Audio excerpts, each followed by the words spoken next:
On the Bay of Mexico, where the sun shines daily on the mountain top. Joey! Joey! Joey!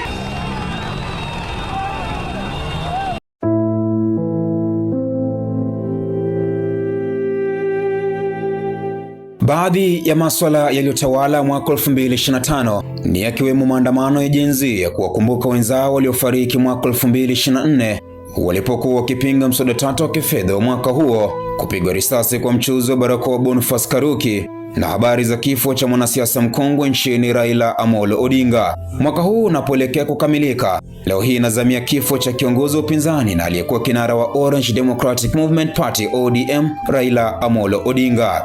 Hizi ni kurasa za historia ndani ya Pekuzi TV Kenya kwenye makala yaliyojiri mwaka 2025. Mimi ni Inshemela Samuel Ngovilo.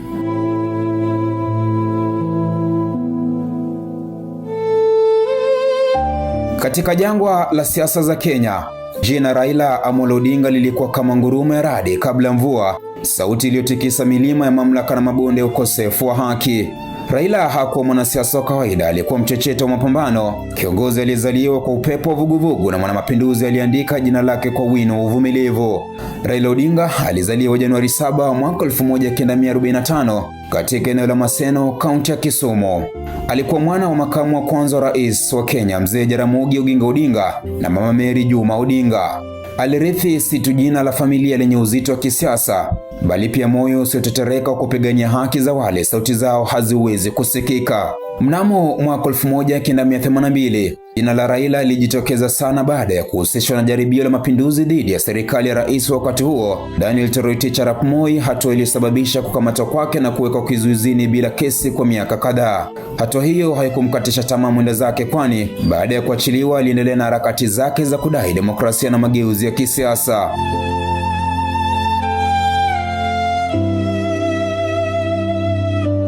Miaka ya 90, Raila Odinga alijiunga na wanasiasa wengine waliotaka mfumo wa vyama vingi, ambapo mwaka 1992 uchaguzi wa kwanza wa vyama vingi ulifanyika, huku akachaguliwa kuwa mbunge wa Lang'ata kupitia chama cha Ford Kenya. Ari yake ya kutaka kuliongoza taifa iliendelea, ambapo baadaye mwaka 1997 aliwania urais kupitia chama cha NDP bila mafanikio. Ingawa hakushinda, alijitokeza kama kiongozi mwenye ushawishi mkubwa.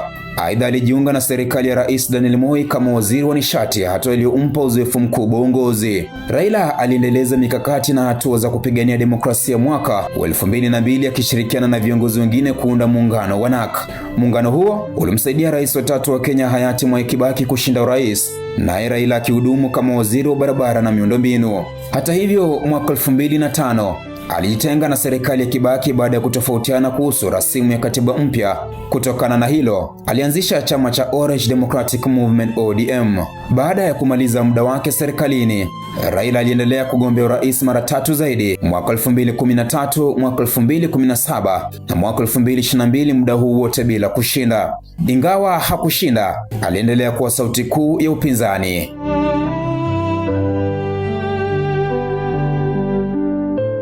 Mwaka 2018 alifanya hatua ya kihistoria handshake na rais wa 4, rais mstaafu Uhuru Kenyatta. Makubaliano hayo yalilenga kuleta amani na umoja wa kitaifa baada ya uchaguzi mkuu wa 2017. Hata hivyo, hatua hiyo iligawanya maoni miongoni mwa Wakenya. Ushirikiano wa Raila na Uhuru uliendelea hadi uchaguzi mkuu wa mwaka 2022, ambapo Raila aligombea urais kupitia muungano wa Azimio la Umoja, lakini akashindwa na rais wa sasa, Rais Daktari William Ruto. Baada ya uchaguzi huo, mvutano wa kisiasa uliibuka, ikipelekea kutiwa saini mkataba wa maelewano kati ya Raila na Rais William Ruto mnamo mwaka 2023.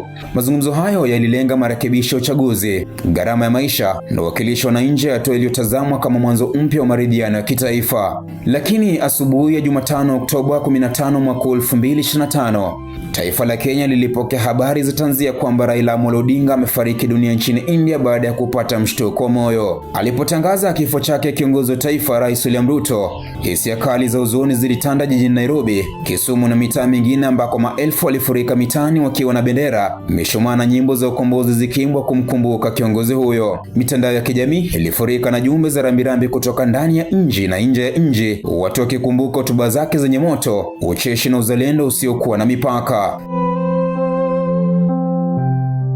Serikali ilitangaza siku 7 za maombolezo ya kitaifa, Wakenya wengi wakimkumbuka kama mpiganaji wa haki, kiongozi jasiri na mtu aliyejitolea kwa taifa. Ibada ya wafu ilifanyika katika uwanja wa michezo wa Nyayo, huku viongozi wa ndani ya nchi na nje wakimwomboleza mwenda zake kama kiongozi aliyetanguliza taifa kabla ya maslahi yake ya kibinafsi, kiongozi aliyependa ukweli na aliyekuwa sauti ya wanyonge. Baadaye mwili wake ulisafirishwa hadi Bondo ambapo ibada ya wafu ilifanyika katika Chuo Kikuu cha Sayansi na Teknolojia cha Jaramogi Oginga Odinga kabla ya mazishi katika eneo la Kang'o ka Jaramogi kule Bondo. Raila Odinga ataendelea kukumbukwa kama kiongozi aliyeamini katika mazungumzo, maridhiano na umoja wa taifa. Wacha Mwenyezi Mungu ailaze roho yake mahali pema palipo na wema. Haya yamekuwa makala yaliyojiri mwaka 2025 kwenye kurasa za historia ndani ya Pekuzi TV Kenya. Mimi ni Inshemela Samuel Ngovilo.